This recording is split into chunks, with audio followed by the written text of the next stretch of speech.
നമസ്കാരം. CBN വാർത്തകളിലേക്ക് സ്വാഗതം. ആദ്യം പ്രധാന വാർത്തകൾ. മുൻ മുഖ്യമന്ത്രിയും പ്രതിപക്ഷ നേതാവുമായ പിണറായി വിജയന്റെ ബേക്കറി ജംഗ്ഷനിലുള്ള വാടക വീട്ടിൽ ED റെയ്ഡ്.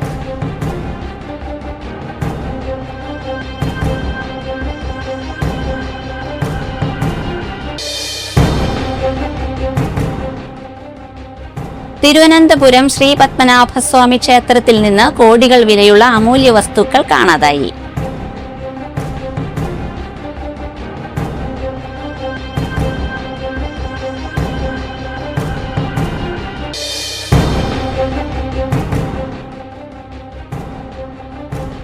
സ്കൂൾ തുറക്കുന്നതിന് 3 ദിനം മാത്രം ബാക്കി നിൽക്കെ ചായ്പൻകുഴി സ്കൂൾ സംരക്ഷണ ഭിത്തി അപകടാവസ്ഥയിൽ.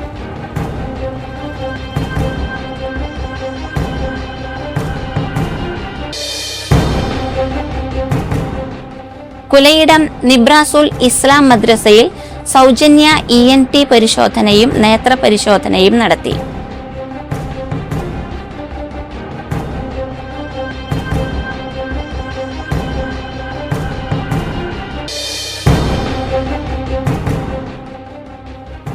അങ്കമാലി പീച്ചാനിക്കാട് യുവതിയുടെ സ്വർണമാല ജനലിലൂടെ കവർന്ന് മോഷ്ടാവ് രക്ഷപ്പെട്ടു.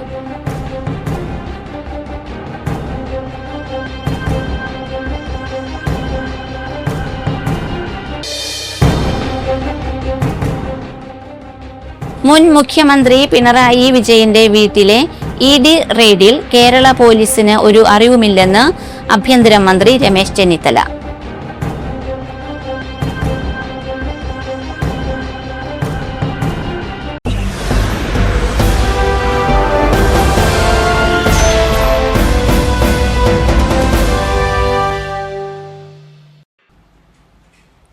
വാർത്തകൾ വിശദമായി.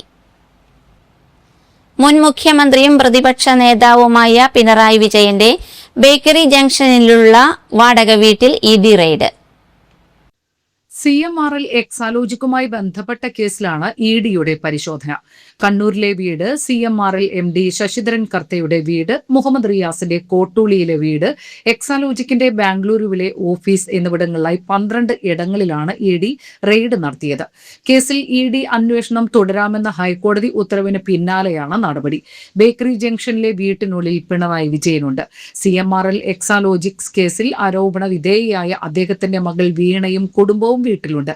കനത്ത സുരക്ഷയിലാണ് ED ഉദ്യോഗസ്ഥർ വീട്ടിനുള്ളിൽ പ്രവേശിച്ചിരിക്കുന്നത്. പുലർച്ചെയോടെയാണ് ED ഉദ്യോഗസ്ഥർ വീട്ടിലെത്തിയത് എന്നാണ് വിവരം. മാസപ്പടി കേസിൽ എൻഫോഴ്സ്മെന്റ് ഡയറക്ടറേറ്റ് അന്വേഷണത്തിന്റെ ഭാഗമായി ചോദ്യം ചെയ്യലിനായി ഉദ്യോഗസ്ഥർക്ക് സമൻസ് അയച്ച നടപടി ചോദ്യം ചെയ്ത് Cochin minerals and rutile limited കമ്പനിയും ഉദ്യോഗസ്ഥരും നൽകിയ ഹർജി ചൊവ്വാഴ്ച ഹൈക്കോടതി തള്ളിയിരുന്നു. പിണറായി വിജയന്റെ മകൾ വീണയുടെ കമ്പനിയായ എക്സാലോജിക്കുമായുള്ള സാമ്പത്തിക ഇടപാടുകളടക്കം അന്വേഷിക്കുന്നതിന്റെ ഭാഗമായി സമൻസ് അയക്കാൻ EDക്ക് അധികാരമില്ലെന്നതടക്കം ചൂണ്ടിക്കാട്ടിയായിരുന്നു ഹർജി.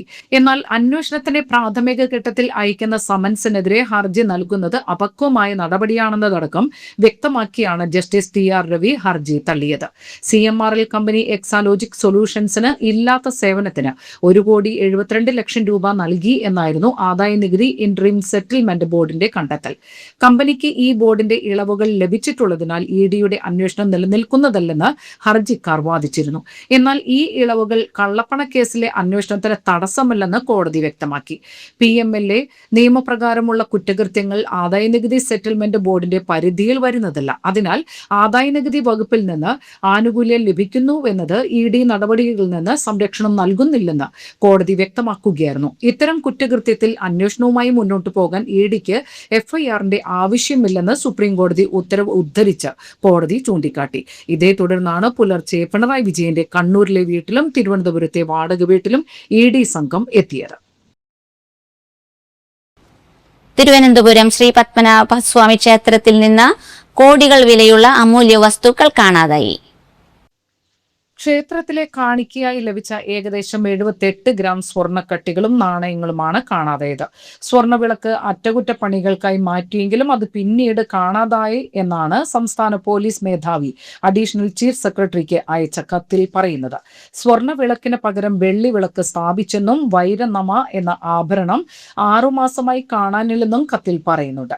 ക്ഷേത്രത്തിൽ ഗുരുതരമായ സുരക്ഷാ വീഴ്ചയുണ്ടായെന്നും കത്തിൽ പറയുന്നു. കത്തിന്റെ പകർപ്പും പുറത്തു വന്നിട്ടുണ്ട്. ശ്രീകോവിലിനുള്ളിൽ സൂക്ഷിക്കുന്ന വജ്രാഭരണമായ വൈരനാമ കുറച്ച് നാളുകളായി കാണാനില്ല. 6 മാസം മുമ്പ് അറ്റകുറ്റപ്പണിക്കായി കൊണ്ടുപോയി എന്നാണ് രേഖകളിൽ പറയുന്നത്. വിശ്വാസികൾ സംഭാവന നൽകിയ 78 ഗ്രാം സ്വർണത്തിലും കുറവുണ്ട്. ക്ഷേത്രത്തിലെ നിലവറയ്ക്ക് പുറത്തുള്ള മുഴുവൻ സ്വർണവും വെള്ളിയും എത്രയും വേഗം സ്ട്രോങ് റൂമിലേക്ക് മാറ്റണം എന്നാണ് DGPയുടെ നിർദ്ദേശം. വിശ്വാസികൾ സംഭാവനയായി നൽകുന്ന മുഴുവൻ വസ്തുക്കളും ലോക്കറിലേക്ക് മാറ്റി പോലീസ് കാവൽ ഏർപ്പെടുത്തണം. ഒരാളെ പോലും സൂക്ഷ്മ പരിശോധന കൂടാതെ ക്ഷേത്രത്തിലേക്ക് പ്രവേശിപ്പിക്കരുതെന്ന് നിർദ്ദേശമുണ്ട്. ക്ഷേത്രത്തിലെ ചില ജീവനക്കാരും സുരക്ഷാ ഉദ്യോഗസ്ഥരും രാജകുടുംബവുമായി അടുപ്പമുള്ളവരും മറ്റൊരു പ്രവേശന കവാടത്തിലൂടെ സുരക്ഷാ പരിശോധനകൾ ഒഴിവാക്കി ക്ഷേത്രത്തിലേക്ക് കടക്കുന്നു എന്നും റിപ്പോർട്ടിൽ പറയുന്നു. ആദിത്യവർമ്മയുമായി ബന്ധമുള്ള ചില വ്യക്തികൾ സുരക്ഷാ ക്രമീകരണം മറികടന്ന് ക്ഷേത്രത്തിൽ കയറുന്നുവെന്നും റിപ്പോർട്ടിൽ പറയുന്നു. ഇന്റലിജൻസ് റിപ്പോർട്ടിന്റെ അടിസ്ഥാനത്തിലാണ് സർക്കാരിന് DGP റിപ്പോർട്ട് നൽകിയത്. സ്കൂൾ തുറക്കുന്നതിന് 3 ദിനം മാത്രം ബാക്കി നിൽക്കെ ചായ്പൻകുഴി സ്കൂൾ സംരക്ഷണ ഭിത്തി അപകടാവസ്ഥയിൽ. മണ്ണിടിച്ചിലും മലയോര ഹൈവേ നിർമ്മാണത്തിനും വേണ്ടി ചായ്പൻകുഴി UP സ്കൂൾ വക സ്ഥലം ഏറ്റെടുത്തപ്പോൾ വീതി കൂട്ടുന്നതിന്റെ ഭാഗമായി മതിൽ പൊളിച്ചു നീക്കേണ്ടി വന്നു.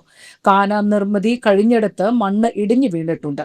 ഇനി മഴ പെയ്താൽ കൂടുതൽ മണ്ണിടിയാൻ സാധ്യതയുമുണ്ട്. ഭിത്തി നിർമ്മാണം അനിശ്ചിതാവസ്ഥയിലാണ്. വിദ്യാർത്ഥികൾക്ക് അപകട ഭീഷണിയുടെ നിഴലിലാണ്.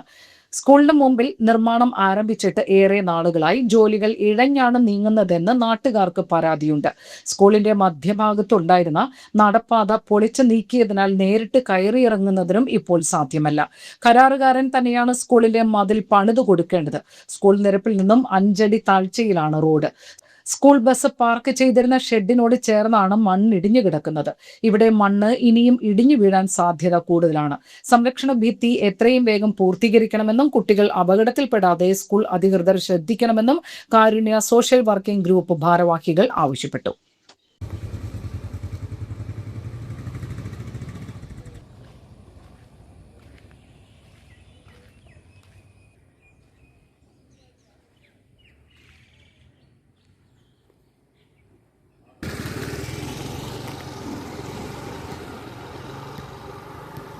കുലയിടം നിബ്രാസുൽ ഇസ്ലാം മദ്രസയിൽ സൗജന്യ ENT പരിശോധനയും നേത്ര പരിശോധനയും നടത്തി.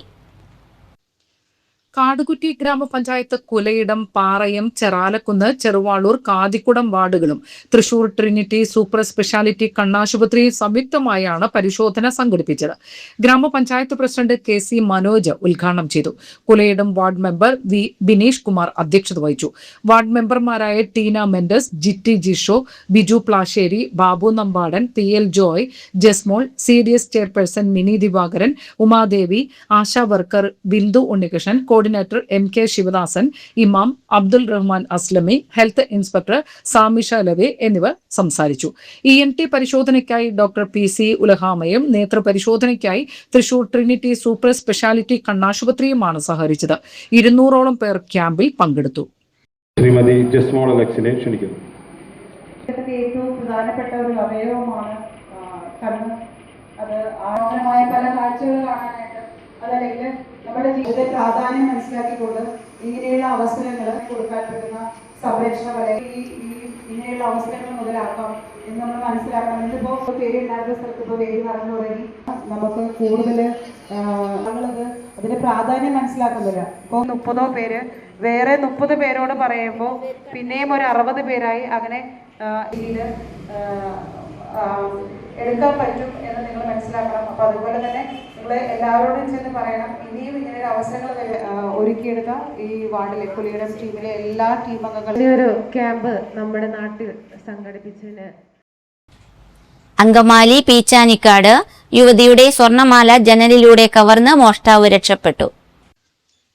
പീച്ചാനിക്കാട് പള്ളിയൻ വീട്ടിൽ മീനു അനൂപിന്റെ 2.5 പവനോളം വരുന്ന മാലയാണ് നഷ്ടമായത്. ചൊവ്വാഴ്ച പുലർച്ചെ 3 മണിയോടെയായിരുന്നു സംഭവം. ജനലിനുള്ളിലൂടെ കൈയിട്ട് ആയുധം ഉപയോഗിച്ചാണ് മോഷ്ടാവ് മാല പൊട്ടിച്ചത്. യുവതിയുടെ കഴുത്തിൽ പോറൽ ഏറ്റിട്ടുണ്ട്. യുവതിയുടെ കരച്ചിൽ കേട്ടെത്തിയ മാതാപിതാക്കൾ റോഡിലൂടെ ഒരാൾ ഓടി മറയുന്നതും കണ്ടു. വീടിനടുത്ത് നിന്ന് മാലയുടെ താലി കണ്ടെടുത്തിട്ടുണ്ട്. അങ്കമാലി പോലീസ് സ്ഥലത്തെത്തി അന്വേഷണം ആരംഭിച്ചു. വിരലടയാള വിദഗ്ധരും ഡോഗ് സ്ക്വാഡും പരിശോധനയ്ക്കായി സംഭവ എത്തിയിരുന്നു. പീച്ചാനിക്കാട് പ്രദേശത്ത് മോഷണം പെരുകി വരുന്നതിന്റെ ആശങ്കയിലാണ് നാട്ടുകാർ. റെയിൽ പാളത്തിനോട് ചേർന്നാണ് ഇവരുടെ വീട്.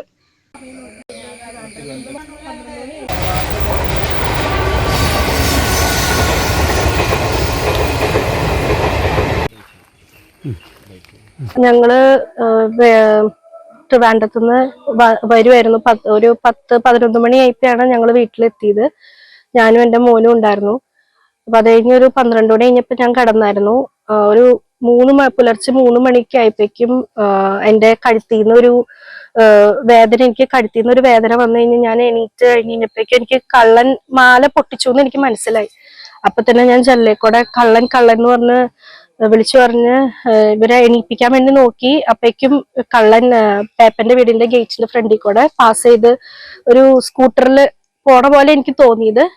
വ്യക്തമായിട്ട് എനിക്കൊന്നും കാണാൻ പറ്റിയില്ല, കള്ളനെയും കാണാൻ പറ്റിയില്ല. ഒരു ചെറിയ സൗണ്ട് കിട്ടി, സ്കൂട്ടർ ഓൺ ആക്കണ പോലെ. സ്കൂട്ടറാണോ ബൈക്കാണോ എന്നറിയില്ല, അങ്ങനെ എനിക്ക് തോന്നിയത്. പിന്നെ ഇതൊക്കെ കഴിഞ്ഞ് ഞങ്ങൾ അപ്പൊ തന്നെ പോലീസിനെ വിളിച്ച് ഇൻഫോം ചെയ്തു.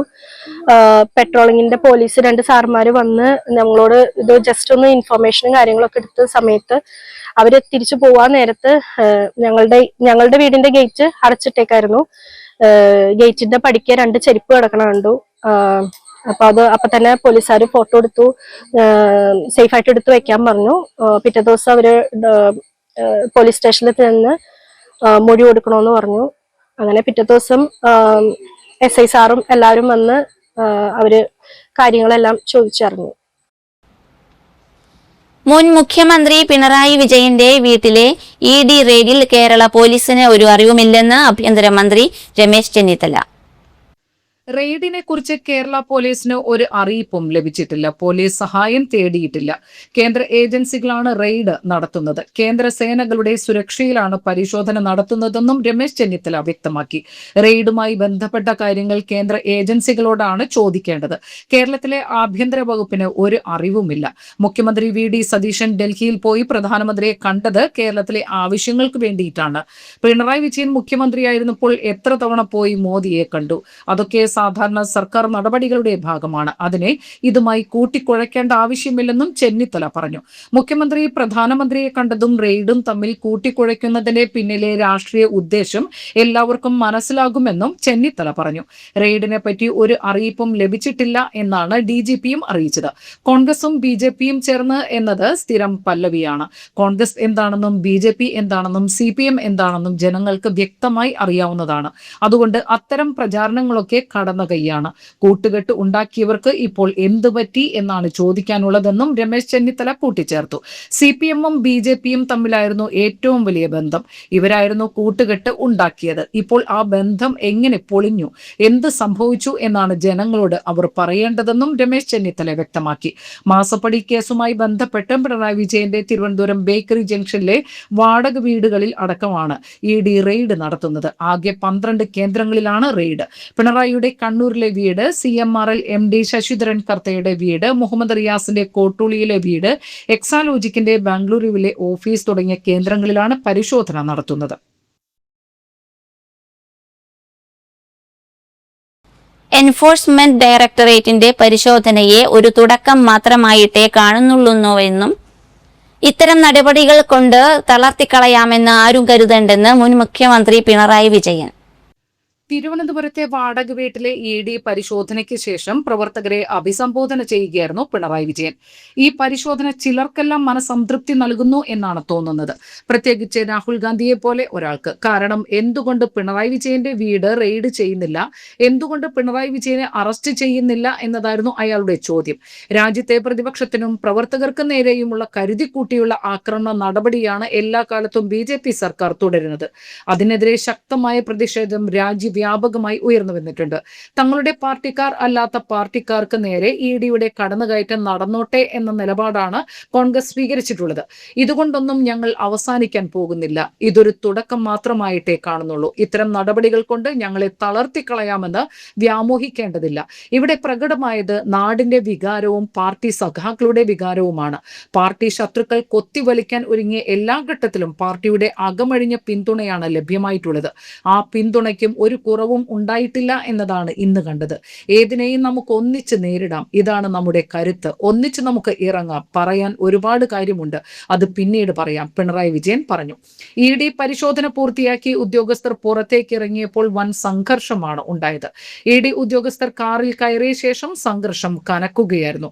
ഉദ്യോഗസ്ഥരുടെ വാഹനം CPM പ്രവർത്തകർ അടിച്ചു തകർത്തു. കാറിന്റെ മുന്നിലെയും പിന്നിലെയും ചില്ലുകൾ അടിച്ചു തകർത്തു. പോലീസും പ്രവർത്തകരും തമ്മിൽ സംഘർഷമുണ്ടായി. പോലീസ് ലാത്തി വീശിയാണ് പ്രതിഷേധക്കാരെ നേരിട്ടത്. സംഘർഷത്തിൽ ഉദ്യോഗസ്ഥർക്ക് പരിക്കേൽക്കുകയും ചെയ്തു. ചാലക്കുടി ഐവിഷൻ കെയർ സെന്ററിന്റെ 13ാമത് വാർഷികം മുനിസിപ്പൽ ചെയർപേഴ്സൺ ആലിസ് ഷിബു ഉദ്ഘാടനം ചെയ്തു. Saint James medical academy associate director father Sojo Kannampuzha അധ്യക്ഷനായി. IVision medical director doctor B Radharamanan വാർഷിക റിപ്പോർട്ട് അവതരിപ്പിച്ചു. മുനിസിപ്പൽ കൌൺസിലർമാരായ VJ Joji, KB Unnikrishnan, Bindu Sasikumar, advocate Anagha, G Vishnupriya, iVision medical director doctor B Radharamanan വാർഷിക റിപ്പോർട്ട് അവതരിപ്പിച്ചു. മുനിസിപ്പൽ കൌൺസിലർമാരായ VJ Joji, KB Unnikrishnan, Bindu Sasikumar, advocate Anagha, G Vishnupriya, iVision managing director doctor Anoop Chirayath, doctor Aneeta Jabbar, doctor Anjana Krishnan എന്നിവർ സംസാരിച്ചു. നിരവധി ക്രിമിനൽ കേസിലെ പ്രതിയും ഇരിഞ്ഞാലക്കുട പോലീസ് സ്റ്റേഷൻ റൌഡിയുമായ വേളൂക്കര ചമ്പരത്ത് വീട്ടിൽ 29 വയസ്സുള്ള സലോഷിനെ തൃശൂർ റൂറൽ പോലീസ് കാപ്പ ചുമത്തി അറസ്റ്റ് ചെയ്തു. റൂറൽ ജില്ലാ പോലീസ് മേധാവി B കൃഷ്ണകുമാർ നൽകിയ ശുപാർശയിൽ തൃശൂർ ജില്ലാ കളക്ടർ ശിഖ സുരേന്ദ്രനാണ് കാപ്പ നിയമപ്രകാരമുള്ള ഉത്തരവ് പുറപ്പെടുവിച്ചത്. സലോഷ് ഇരിങ്ങാലക്കുട, കാട്ടൂർ, കോഴിക്കോട്, വെള്ളയിൽ പോലീസ് സ്റ്റേഷനുകളിലായി 6 വധശ്രമ കേസിലും 4 അടിപിടി കേസിലുമടക്കം ആകെ 10 ക്രിമിനൽ കേസുകളിലെ പ്രതിയാണ്. നടപടിക്രമങ്ങൾക്ക് ശേഷം പ്രതിയെ ജയിലിലെത്തിച്ച് ഉത്തരവ് നടപ്പിലാക്കി. കാപ്പ ചുമത്തുന്നതിലും ഉത്തരവ് നടപ്പാക്കുന്നതിലും Irinjalakuda police station inspector T Dileesh, sub inspector Abhilash, senior civil police ഓഫീസർമാരായ തോമാച്ചൻ, പ്രവീൺ എന്നിവർ പ്രധാന പങ്ക് വഹിച്ചു. സംസ്ഥാനത്ത് മഴ മുന്നറിയിപ്പിൽ മാറ്റം. തെക്കൻ കേരളത്തിൽ ശക്തമായ മഴയുണ്ടാകുമെന്നാണ് അറിയിപ്പ്. 5 ജില്ലകളിൽ യെല്ലോ അലർട്ട് പുറപ്പെടുവിച്ചിട്ടുണ്ട്. തിരുവനന്തപുരം, കൊല്ലം, പത്തനംതിട്ട, ആലപ്പുഴ, എറണാകുളം ജില്ലകളിലാണ് ജാഗ്രതാ നിർദ്ദേശം. ഒറ്റപ്പെട്ട ശക്തമായ മഴയ്ക്കുള്ള സാധ്യതയാണ് പ്രവചിക്കപ്പെട്ടിരിക്കുന്നത്. 24 മണിക്കൂറിൽ 64.5 മില്ലിമീറ്റർ മുതൽ 115.5 മില്ലിമീറ്റർ വരെ മഴ ലഭിക്കുന്ന സാഹചര്യത്തെയാണ് ശക്തമായ മഴ എന്നതുകൊണ്ട് അർത്ഥമാക്കുന്നത്. ഒറ്റപ്പെട്ട ഇടങ്ങളിൽ ഇടിമിന്നലോട് കൂടിയ മഴയ്ക്കും മണിക്കൂറിൽ 40 കിലോമീറ്റർ വരെ വേഗതയിൽ ശക്തമായ കാറ്റിനും സാധ്യതയുണ്ട്. കറുകുറ്റി, നീരോലിപ്പാറ, മഞ്ഞളി മർത്തിനോസിന്റെ മകൻ ഡിസോൺ നിര്യാതനായി. 53 വയസ്സായിരുന്നു. സംസ്കാരം നടത്തി. പ്രധാന വാർത്തകൾ ഒരിക്കൽ കൂടി. മുൻ മുഖ്യമന്ത്രിയും പ്രതിപക്ഷ നേതാവുമായ പിണറായി വിജയന്റെ ബേക്കറി ജംഗ്ഷനിലുള്ള വാടക വീട്ടിൽ ED റെയ്ഡ്.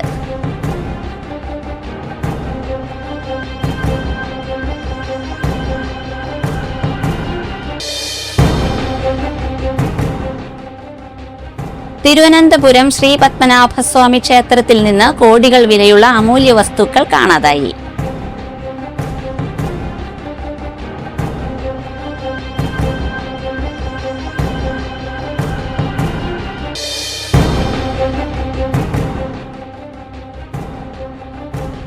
സ്കൂൾ തുറക്കുന്നതിന് 3 ദിനം മാത്രം ബാക്കി നിൽക്കെ ചായ്പൻകുഴി സ്കൂൾ സംരക്ഷണ ഭിത്തി അപകടാവസ്ഥയിൽ.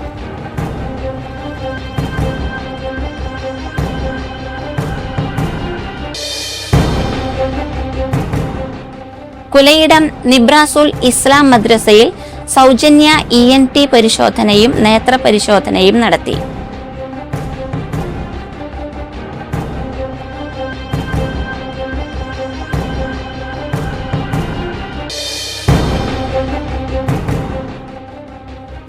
അങ്കമാലി പിച്ചാനിക്കാട് യുവതിയുടെ സ്വർണമാല ജനലിലൂടെ കവർന്ന് മോഷ്ടാവ് രക്ഷപ്പെട്ടു.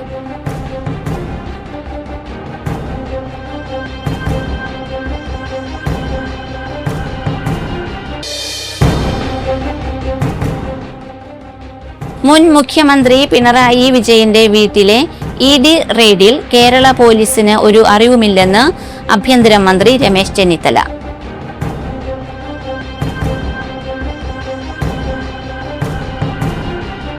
ഇതോടെ ഈ വാർത്താ ബുള്ളറ്റിൻ സമാപിച്ചു. നമസ്കാരം.